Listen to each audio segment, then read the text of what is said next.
So public പ്ലേസിൽ kiss അടിക്കുന്ന ഒരു തെറ്റാണോ അല്ലയോ? ഇന്നത്തെ ഒരു ഹോട്ട് ടോപ്പിക്കായിട്ട് ഞാൻ എടുക്കേണ്ട ആവശ്യമില്ല. ബട്ട് ഇത് ട്വിറ്ററിൽ കണ്ടപ്പോൾ കാരണം ഇതിൻ്റെ ഒരു ഫോളോ അപ്പ് ആയിട്ട് വേറൊരു വീഡിയോ കൂടെ ഞാൻ കാണിക്കാം. അപ്പോൾ ആ 2 വീഡിയോ കൂടെ കണ്ടപ്പോഴത്തേക്കിന് എനിക്ക് ഇതിനകത്തിൽ എന്തെങ്കിലുമൊക്കെ കാര്യങ്ങൾ നമ്മൾ ചർച്ച ചെയ്യേണ്ടതായിട്ട് എനിക്ക് തോന്നി. അപ്പോൾ അതുകൊണ്ടാണ് ഞാൻ ഇങ്ങനെ ഒരു സംഭവം കൊണ്ടുവന്നത്.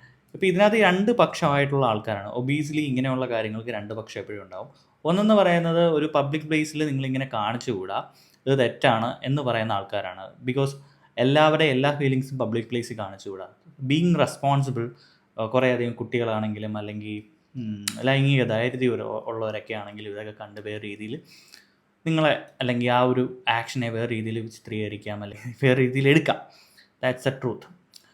വേറൊരു ഭാഗം പറയുന്നത് ഒരു ഹെൽത്തി റിലേഷൻഷിപ്പ് ബാക്കിയുള്ളവർക്കും പ്രചോദനമേകും, അവർക്കും ഹെൽത്തി റിലേഷൻഷിപ്പ് കൊണ്ടുപോകാൻ പറ്റും. സോ അപ്പോൾ അതുകൊണ്ട് തന്നെ അതൊരു ഹെൽത്തി റിലേഷൻഷിപ്പ് ആണെന്നുള്ള രീതിയിൽ അല്ലെങ്കിൽ ഒരു ലവ് ലാംഗ്വേജ് ആണെന്നുള്ള രീതിയിലാണ് നമ്മളതിനെ കാണേണ്ടത് എന്നുള്ള രീതിയിലാണ് ആൾക്കാർ പറയുന്നത്. 2 പക്ഷമാണ്. അപ്പോൾ ഇതിൻ്റെ അടുത്തൊരു വീഡിയോ എന്ന് പറയുന്നത് ഈ ഒരു വീഡിയോ കാണുമ്പോഴത്തേക്കിന് ഒരു കുട്ടിയാണെന്നുണ്ടെങ്കിൽ അവൻ എന്തൊക്കെയോ കോപ്രായങ്ങളാണ് കാണിക്കുന്നത്. അവന് ബാക്കിയുള്ളവർ അല്ലെങ്കിൽ അവൻ്റെ എതിരെ നിൽക്കുന്ന അവനെ ദേഷ്യം പിടിപ്പിക്കാൻ വേണ്ടി അവൻ എന്തൊക്കെയോ സൈൻസ് കാണിക്കുകയാണ്.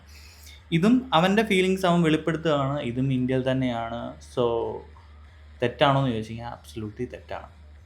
അപ്പോൾ ഈ പുതിയ തലമുറയ്ക്ക് തെറ്റേതാ ശരിയല്ല, അല്ലെങ്കിൽ പബ്ലിക് പ്ലേസ് എന്താണ് കാണിക്കേണ്ടത് കാണിക്കേണ്ടാത്ത, ബീയിങ് റെസ്പോൺസിബിൾ എന്താണ് എന്നുള്ള കാര്യത്തെപ്പറ്റി വലിയ വ്യക്തതയില്ല. ശരിയാണ്, നമുക്ക് നമ്മുടെ എല്ലാ ഫീലിങ്സും പബ്ലിക് പ്ലേസിൽ കാണിച്ചുകൂടാ, തെറ്റ് തന്നെയാണ്. അവിടെ കുറച്ചുകൂടെ റെസ്പോൺസിബിൾ ആവണം. പബ്ലിക് പ്ലേസ് എന്ന് പറഞ്ഞാൽ അതൊരു പബ്ലിക് പ്ലേസ് തന്നെയാണ്. അവിടെ കുഞ്ഞു മുതൽ ഈ പറയുന്ന പോലെ വലിയ ആൾക്കാർ വരെയുള്ള ആൾക്കാർ, അതായത് പല പല കൾച്ചറിൽ പെടുന്ന ആൾക്കാരുണ്ടാവും.